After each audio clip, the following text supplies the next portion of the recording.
Sir, एखाद्याला जर business सुरू करायचा आहे, तर त्यानं कुठल्या गोष्टी फॉलो केल्याच पाहिजे किंवा स्ट्रिक्टली एक्झिक्यूट केल्या पाहिजे, जेणेकरून तो लॉसमध्ये जाणार नाही किंवा ॲटलीस्ट तो व्यवस्थित सुरू होईल?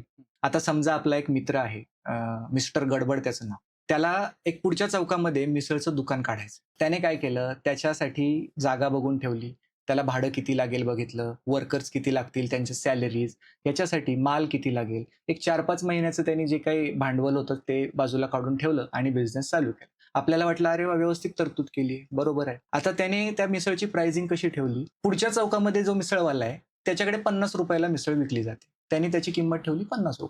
आता मला सांगा, जर त्याच्या मिसळची बनवण्याची कॉस्टच 50 पेक्षा जास्त असेल, तर तो बिझनेस टिकेल का?